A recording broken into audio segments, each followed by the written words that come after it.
ಒಂದು ಕುಟುಂಬ ನೆಲೆ ನಿಲ್ಲಬೇಕಾದ್ರೆ ಏನು ಬೇಕು ಆ ಕುಟುಂಬಕ್ಕೆ ಹೇಳ್ರಿ? ದೇವ್ರ ಕೃಪೆ ಬೇಕು, ಆಮೇಲೆ ಸಮಾಧಾನ ಬೇಕು, ಆಮೇಲೆ ಅಂಡರ್ಸ್ಟ್ಯಾಂಡಿಂಗ್ ಬೇಕು, ಆಮೇಲೆ ದೇವ್ರಿಗಾಗಿ ಜೀವಿಸ್ಬೇಕು, ಆಮೇಲೆ ಪ್ರಾರ್ಥನೆ ಜೀವಿತ, ಆಮೇಲೆ ಅನ್ಯೂನ್ಯತೆ ಇರಬೇಕು, ಆಮೇಲೆ ದೇವರಲ್ಲಿ ನೆಲೆಗೊಂಡಿರ್ಬೇಕು, ಆಮೇಲೆ 25 ವರ್ಷ ಫ್ಯಾಮಿಲಿ ಜೀವಿತ ನಡೆಸಿದವರೆಲ್ಲ ಸೈಲೆಂಟ್ ಆಗವ್ರೆ. ಹೇಳ್ರಿ ಏನು ಬೇಕು? ಕುಟುಂಬದಲ್ಲಿ ನಂಬಿಕೆ ಇರಬೇಕು, ಆಮೇಲೆ ದೇವ ರಾಜ್ಯಕ್ಕಾಗಿ ನೀತಿಗಾಗಿ ತವಕ ಪಡ್ಬೇಕು, ಆಮೇಲೆ ಏನ ಪ್ರೀತಿ ಇರಬೇಕು, ಆಮೇಲೆ ಸಮಾಧಾನ. ಎರಡೆರಡು ಸಲ ಈ ಕುಟುಂಬನೇ ಇಲ್ಲ, ಕುಟುಂಬದವ್ರು ಮಾತಾಡಲಿಲ್ಲ. ದೇವ್ರ ರಾಜ್ಯಕ್ಕಾಗಿ ಜೀವಿಸ್ಬೇಕು, ಆಮೇಲೆ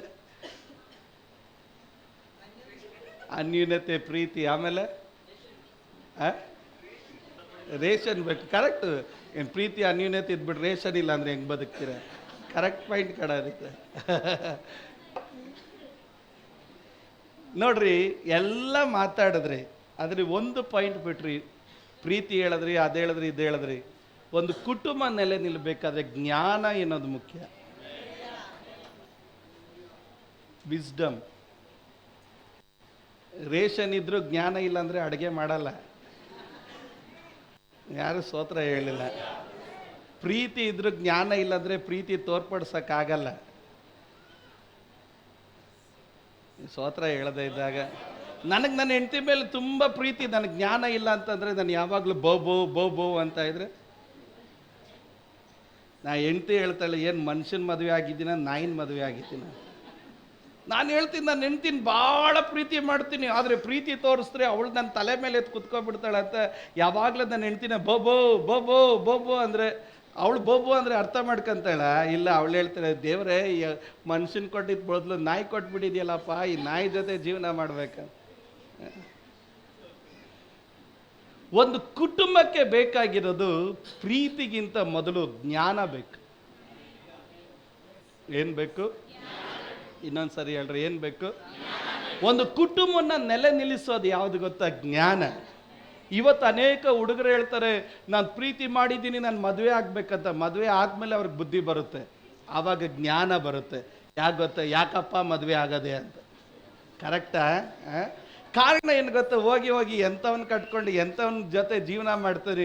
ಅವ್ರು ಹೇಳ್ತಾರೆ ಲವ್ ಈಸ್ ಬ್ಲೈಂಡ್ ಅಂತ. ಮದುವೆ ಆದಮೇಲೆ ಗೊತ್ತಾಗುತ್ತೆ ಲವ್ ಅಂಡ್ ಬ್ಲೈಂಡ್ ಅಲ್ಲ, ಜೀವನನೇ ಮುಗೀತು. ಜ್ಞಾನ ಬಂದಾಗ ಅರ್ಥ ಆಗುತ್ತೆ, ನನ್ನ ಜೀವಿತ ನರಕ ಮಾಡಿಕೊಂಡೆ ಅಂತ. ಜ್ಞಾನ ಬಂದಾಗ ಏನಾಗುತ್ತೆ ಗೊತ್ತಾ? ತಪ್ಪಿನ ಕುರಿತಾದಂಥ ಮನವರಿಕೆ ಬರುತ್ತೆ, ತಿದ್ದುಕೊಳ್ಳೋಕ್ಕಾಗಲ್ಲ ಅವಾಗ ಅವ್ರಿಗೆ. ಯಾರು ಸ್ತೋತ್ರ ಹೇಳಿಲ್ಲ. ನಾನು ಹೇಳ್ತೇನೆ, ಯಾವಾಗಲೂ ಒಂದು ವಿವಾಹಕ್ಕೆ ಬೇಕಾಗಿರೋದು ಪ್ರೀತಿ ಅಲ್ಲ, ಒಂದು ವಿವಾಹಕ್ಕೆ ಬೇಕಾಗಿರೋದು ಜ್ಞಾನ ಬೇಕು. ಜ್ಞಾನ ಇಲ್ಲದಿರುವ ಪ್ರೀತಿ ಅಂತ್ಯಗೊಳ್ಳೋದು ಎಲ್ಲಿ ಗೊತ್ತಾ? ದುರ್ಘಟನೆಯಲ್ಲಿ ಕೊನೆಗಾಣುತ್ತೆ. ಉದಾಹರಣೆಗೆ ನಾನು ಹೇಳ್ತೀನಿ, ಕೆಲವರು ಹೇಳ್ತಾರೆ 8 ವರ್ಷ ನಾವು ಲವ್ ಮಾಡಿ ಮದುವೆ ಆದ್ವಿ ಅಂತ. 8 ದಿನ ಚೆನ್ನಾಗಿ ಬಾಳಲ್ಲ ಅವರು. ಯಾರು ಸ್ತೋತ್ರ ಹೇಳಿಲ್ಲ. 8 ದಿನ ಚೆನ್ನಾಗಿ ಬಾಳಲ್ಲ. ಯಾಕೆ ಚೆನ್ನಾಗಿ ಬಾಳಲ್ಲ ಗೊತ್ತಾ? ಅವರು ಏನೇನೋ ಮದುವೆ ಆಗೋಕ್ಕಿಂತ ಮುಂಚೆ ದೊಡ್ಡ ಗೋಪುರ ಕಟ್ಕೊತಾರೆ, ಆದರೆ ಮದುವೆ ಆದಮೇಲೆ ಟ್ಯೂಬ್ಲೈಟ್ ಬರುತ್ತೆ. ಆವಾಗ ಸಂಸಾರ ಎನ್ನೋದು ಬೈಕಲ್ಲಿ ಸುತ್ತಾಡೋ ರೀತಿಯಲ್ಲಲ್ಲಪ್ಪ. ಸಂಸಾರ ಎನ್ನೋದು ಹೋಟ್ಲಿಗೆ ಹೋಗಿ ತಿನ್ನೋ ರೀತಿಯಲ್ಲ. ಒಲೆ ಕಾಯಿಸಿ ಹಲಲು ಅನ್ನ ಇಟ್ಟು ಮಾಡ್ಬೇಕಾದ್ರೆ ಗೊತ್ತಾಗೋದು ಆವಾಗ ಏನು ಸಂಸಾರ ಅಂತ.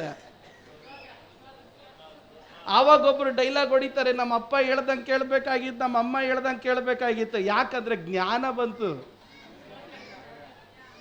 ಏನು ಬಂತು? ದೇವ್ರ ಮಕ್ಕಳು ಗಮನಿಸಿ, ಬೈಬಲ್ ನಮಗೆ ತಿಳಿಸುವ ಕಾರ್ಯ ಏನು ಗೊತ್ತಾ? ಜ್ಞಾನ ಉಳ್ಳವನು ತನ್ನ ಕುಟುಂಬನ ಕಟ್ತಾನೆ.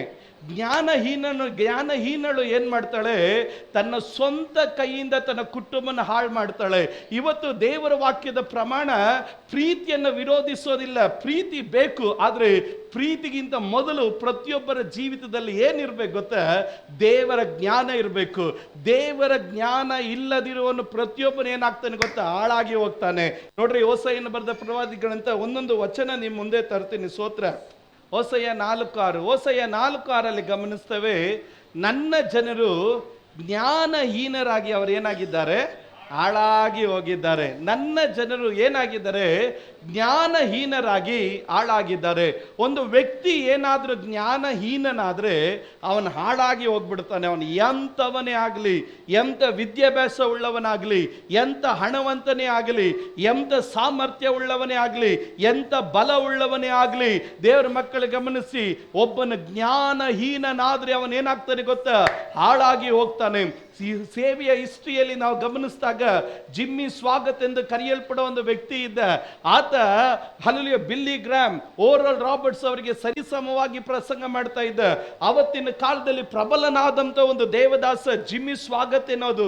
ಇವತ್ತು ಓರಲ್ ರಾಬರ್ಟ್ಸ್ ಯಾವ ರೀತಿ ಇದ್ದಾರೋ, ಈ ಬಿಲ್ಲಿ ಗ್ರಾಮ್ ಯಾವ ರೀತಿ ಇದ್ದಾರೋ ಆ ರೀತಿ ದೊಡ್ಡ ಹೆಸರು ಮಾಡಿದಂತ ವ್ಯಕ್ತಿ. ಆದ್ರೆ ಒಂದೇ ಒಂದು ದಿವಸ ಜ್ಞಾನಹೀನನಾದ, ಅವನ ಸೇವೆ ಜೀವಿತ ಮುಗಿದೋಯ್ತು. ಯಾಕೆ ಅಂತಂದ್ರೆ ಒಬ್ಬನ ಜ್ಞಾನ ನಷ್ಟಪಡಿಸ್ಕೊಂಡ್ರೆ ನಿನ್ನ ಕೈಯಿಂದನೇ ನಿನ್ನ ಕುಟುಂಬನ ಹಾಳು ಮಾಡಿಕೊಳ್ತೀಯ.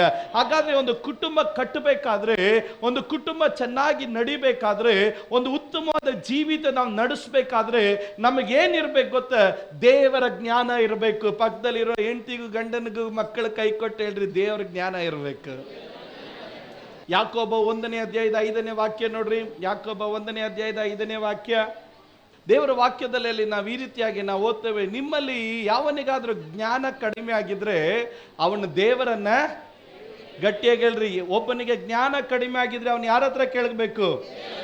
ಒಬ್ಬನ ಜ್ಞಾನ ಕಡಿಮೆ ಆಗಿದ್ರೆ ಅವನ ದೇವರನ್ನ ಕೇಳಿಕೊಳ್ಳಲಿ, ಅದು ಅವನಿಗೆ ದೊರಕುವುದು. ದೇವರು ಹಂಗಿಸದೆ ಎಲ್ಲರಿಗೂ ಉದಾರ ಮನಸ್ಸಿನಿಂದ ದೇವರು ಕೊಡ್ತಾನೆ. ಹಾಗಾದ್ರೆ ಇವತ್ತು ದೇವರ ಮಕ್ಕಳಿಗೆ ಗಮನಿಸಿ, ಒಂದು ಒಳ್ಳೆಯ ಕುಟುಂಬ ಜೀವಿತ ನಡೆಸಕ್ಕಾಗಿಲ್ಲ ಅಂತ ಹೇಳಿದ್ರೆ ಅದರರ್ಥ ನಿನಗೆ ಜ್ಞಾನ ಇಲ್ಲ.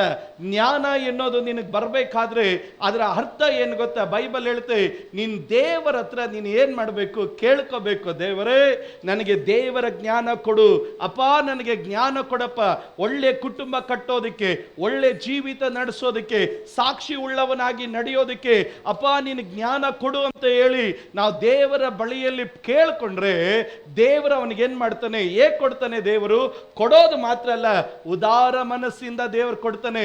ಯಾವ ರೀತಿ ಉದಾರ ಮನಸ್ಸಿಂದ ದೇವರು ಕೊಡ್ತಾನೆ ಗೊತ್ತಾ? ನೀನು ಜ್ಞಾನ ಸಂಪನ್ನನಾಗಿರತಕ್ಕಂತೆ ದೇವರು ಮಾಡ್ತಾನೆ. ಹಾಲೆಲೂಯಾ. ಹಾಗಾದ್ರೆ ಈ ಕುಟುಂಬದಲ್ಲಿ ದೇವರ ಜ್ಞಾನ ಇಲ್ವಾ? ನಿಮ್ಮ ಕುಟುಂಬದಲ್ಲಿ ಬಿರುಕುಗಳಾಗ್ತಾ ಇದೆಯಾ? ನಿಮ್ಮ ಕುಟುಂಬದಲ್ಲಿ ಜಗಳಗಳು ಉಂಟಾಗ್ತಾ ಇದೆಯಾ? ನಿಮ್ಮ ಕುಟುಂಬದಲ್ಲಿ ಅಸಮಾಧಾನಗಳು ನಡೀತಾ ಇದೆಯಾ? ನಿಮ್ಮ ಕುಟುಂಬದಲ್ಲಿ ಕೈ ಹಾಕಿದ ಕೆಲಸ ಸಫಲ ಆಗದೆ ಪ್ರತಿದಿನ ಕುಟುಂಬ ಸಾಲದಲ್ಲೂ ನಷ್ಟದಲ್ಲೂ ಆದೋಗ್ತಾ ಇದೆಯಾ? ಈ ವಾಕ್ಯ ಹಿಡಿದಿಟ್ಟು ಪ್ರಾರ್ಥನೆ ಮಾಡಬೇಕು. ದೇವರೇ, ನನ್ನ ಕುಟುಂಬನ ಕಟ್ಟಿಕೊಳ್ಳೋದಕ್ಕೆ ಬೇಕಾದ ಜ್ಞಾನ ನನಗೆ ಕೊಡು ದೇವರೇ ಎಂಬುದಾಗಿ ದೇವರ ಸಮ್ಮುಖದಲ್ಲಿ ಕೇಳೋರಾಗಿರಬೇಕು. ದೇವರ ವಾಕ್ಯದಲ್ಲಿ ಜ್ಞಾನೋಕ್ತಿಗಳು 1ನೇ ಅಧ್ಯಾಯದ 7ನೇ ವಾಕ್ಯ ನೋಡ್ರಿ. ಜ್ಞಾನೋಕ್ತಿಗಳು 1ನೇ ಅಧ್ಯಾಯದ 7ನೇ ವಾಕ್ಯ.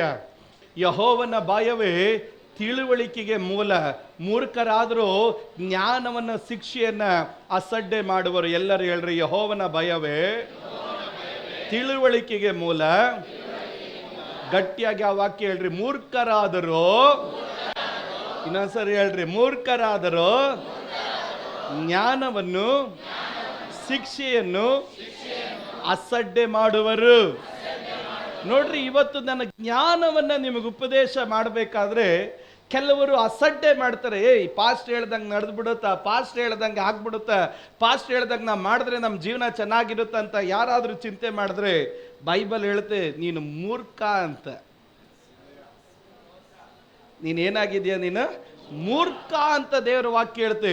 ನನಗೆ ಜ್ಞಾನ ಬೇಡ, ನಾನು ಚೆನ್ನಾಗಿದ್ದೀನಿ, ನಾನು ಎಲ್ಲದರಲ್ಲೂ ಆಲ್ ರೈಟ್, ನನಗೆ ಯಾರು ಹೇಳೋದು ಬೇಡ ಅಂತ ನಿನಗೇನಾದರೂ ಚಿಂತೆ ಇದ್ರೆ ನಿಮ್ಮನ್ನ ಸತ್ಯವೇದ ಗ್ರಂಥ ಸಿಂಬಲ್ ಮಾಡೋದು ಯಾವ್ದು ಗೊತ್ತಾ? ಮೂರ್ಖರಾದರೂ ಜ್ಞಾನವನ್ನ, ದೇವರ ಶಿಕ್ಷಣವನ್ನ, ಶಿಕ್ಷೆಯನ್ನ ಅವರು ಅಸಡ್ಡೆ ಮಾಡ್ತಾರೆ. ಆದರೆ ಯೆಹೋವನ ಭಯವೇ ತಿಳುವಳಿಕೆಗೆ ಮೂಲ ಎಂಬುದಾಗಿ. ಹಾಗಾದ್ರೆ ಇವತ್ತು ದೇವರ ಮಕ್ಕಳಿಗೆ ಗಮನಿಸಿ, ಒಬ್ಬನು ದೇವರಿಗೆ ಭಯ ಪಡೋನಾಗಿದ್ರೆ ಅವನಲ್ಲಿ ಏನಿರುತ್ತೆ ಗೊತ್ತಾ? ದೇವರ ಜ್ಞಾನ ಇರುತ್ತೆ. ಹಾಗಾದ್ರೆ ಒಂದು ಕುಟುಂಬದಲ್ಲಿ ಗಂಡ ಜ್ಞಾನ ಉಳ್ಳವನಾಗಬೇಕಾದ್ರೆ, ಹೆಂಡತಿ ಜ್ಞಾನ ಉಳ್ಳವಳಾಗಿರ್ಬೇಕಾದ್ರೆ, ಮಕ್ಕಳು ಜ್ಞಾನ ಉಳ್ಳವರಾಗಿರ್ಬೇಕಾದ್ರೆ ಅದರ ಆರಂಭ ಎಲ್ಲಿದೆ ಗೊತ್ತಾ? ದೇವರಿಗೆ ಭಯ ಪಡಬೇಕು. ಯಾರಿಗೆ ಭಯ ಪಡಬೇಕು? ದೇವರಿಗೆ ಭಯಪಡುವಂಥ ಕುಟುಂಬದ ಒಳಗಡೆ ಏನಿರುತ್ತೆ, ಗಂಡನಲ್ಲೂ ಜ್ಞಾನ ಇರುತ್ತೆ, ಹೆಂಡತಿಯಲ್ಲೂ ಜ್ಞಾನ ಇರುತ್ತೆ, ಮಕ್ಕಳಲ್ಲೂ ಜ್ಞಾನ ಇರುತ್ತೆ. ದೇವರ ಭಯ ಇಲ್ಲದಿರುವ ಕುಟುಂಬದ ಒಳಗಡೆ ಏನಿರೋದಿಲ್ಲ, ದೈವಿಕವಾದಂಥ ಜ್ಞಾನ ಇರೋದಿಲ್ಲ. ಜ್ಞಾನ ಉಳ್ಳವನ ವಿಶೇಷತೆ ಏನು ಗೊತ್ತಾ, ತನ್ನ ಸುತ್ತಲೂ ಜ್ಞಾನಿಗಳಿರ್ತಾರೆ ಅನ್ನೋದು ದೇವರ ವಾಕ್ಯದ ಪ್ರಮಾಣ. ಇನ್ನೊಂದು ಸಾರಿ ಹೇಳ್ತಾನೆ, ಜ್ಞಾನಿಯ ವಿಶೇಷತೆ ಏನು ಗೊತ್ತಾ, ತನ್ನ ಸುತ್ತಲೂ ಜ್ಞಾನಿಗಳಿರ್ತಾರೆ.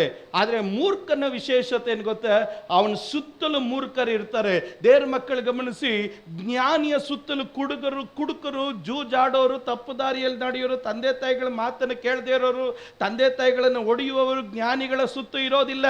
ಜ್ಞಾನಿಗಳ ಸುತ್ತಲೂ ಯಾರು ಇರ್ತಾರೆ ಗೊತ್ತಾ, ಚೆನ್ನಾಗಿ ಓದೋರು, ಚೆನ್ನಾಗಿ ಕೆಲಸ ಮಾಡೋರು, ದೇವರಲ್ಲಿ ಭಯಭಕ್ತಿ ಉಳ್ಳವರು, ಯಶಸ್ಸು ಉಳ್ಳವರು, ಇವರು ಅವರ ಸುತ್ತಲೂ ಇರ್ತಾರೆ. ಕಾರಣ ಅವನ ಜ್ಞಾನಿಯಾಗಿರ್ತಾನೆ. ಆದರೆ ಮೂರ್ಖನ ಸುತ್ತಲೂ ಯಾವಾಗಲೂ ನೋಡ್ರಿ ಮೂರ್ಖರೇ ಇರ್ತಾರೆ, ಕೆಟ್ಟ ಮಾತಾಡೋರೇ ಇರ್ತಾರೆ, ಜಗಳ ಮಾಡೋರೇ ಇರ್ತಾರೆ, ತಂದೆ ತಾಯಿಗಳ ಮಾತನ್ನ ಕೇಳಿದವರು ಇರ್ತಾರೆ. ಮೂರ್ಖ ಹೇಳ್ತಾನೆ, ನನ್ನ ಸಂಗಡ ಯಾರು ಇದ್ದಾರೆ ಗೊತ್ತಾ, ತಿರುಗಿ ನೋಡಿದ್ರೆ ಎಲ್ಲರೂ ಮೂರ್ಖರೇ. ಯಾರು ಸೋತ್ರ ಹೇಳದೇ ಇದೆ, ತಿರುಗಿ ನೋಡಿದ್ರೆ ನಿನ್ನ ಸುತ್ತಲೂ ಯಾರು ಇರ್ತಾರೆ ಗೊತ್ತಾ, ಮೂರ್ಖರೇ ಇರ್ತಾರೆ. ಒಬ್ಬನಾದ್ರೂ ಚೆನ್ನಾಗಿರೋನಿದ್ದಾನ, ಒಬ್ಬನು ಇಲ್ಲ. ತಂದೆ ತಾಯಿಗಳ ಮಾತು ಕೇಳದೆ ಇರೋನು, ಓದದೇ ಇರೋನು, ಕೆಲಸ ಮಾಡದೇ ಇರೋನು, ಪರೋಡಿ ಸುತ್ತಾಡೋನು, ತಿರುಗಾಡೋನು, ಬೈಯುವವನು, ದೇವ್ರ ಭಯಭಕ್ತಿ ಇಲ್ದಿರೋನು, ಚರ್ಚಿಗೆ ಬರದೇ ಇರೋನು, ತಪ್ಪು ಕೆಲಸ ಮಾಡೋನು, ಮೂರ್ಖರ ಸಂಗಡ. ಕಾರಣ ಇವನು ಮೂರ್ಖ, ಅವನ ಜೊತೆ ಇರೋರು ಮೂರ್ಖರೇ. ಜ್ಞಾನಿಯ ಸುತ್ತಲೂ ಜ್ಞಾನವಂತರು ಇರ್ತಾರೆ, ಓದೋರು ಇರ್ತಾರೆ, ಪ್ರಾರ್ಥನೆ ಮಾಡೋರು ಇರ್ತಾರೆ, ತಂದೆ ತಾಯಿಗಳ ಮಾತನ್ನು ಕೇಳೋರು ಇರ್ತಾರೆ, ಜೀವನದಲ್ಲಿ ಏನಾದರೂ ಸಾಧಿಸಬೇಕು ಅನ್ನೋರ ಜೊತೆ ನಿಲ್ತಾರೆ.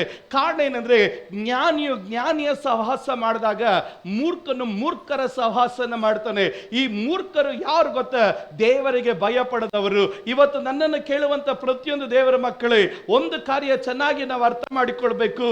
ನಾವು ಜ್ಞಾನಿಗಳಾಗಿದ್ದರೆ, ಇನ್ನೊಂದ್ಸಾರಿ ನಾನು ಹೇಳ್ತೇನೆ, ನಾವು ಜ್ಞಾನಿಗಳಾಗಿದ್ದರೆ ನಮ್ಮಲ್ಲಿ ದೇವರ ಭಯ ಇರುತ್ತೆ. ನಾವು ದೇವರಿಗೆ ಭಯ ಪಡೋರಾಗಿದ್ರೆ ನಮ್ಮ ಸುತ್ತಲೂ ಯಾರು ಇರ್ತಾರೆ ಗೊತ್ತಾ, ದೇವರಿಗೆ ಭಯ ಪಡೋ ಜನನೇ ನಮ್ಮ ಸುತ್ತಲೂ ಇರ್ತಾರೆ.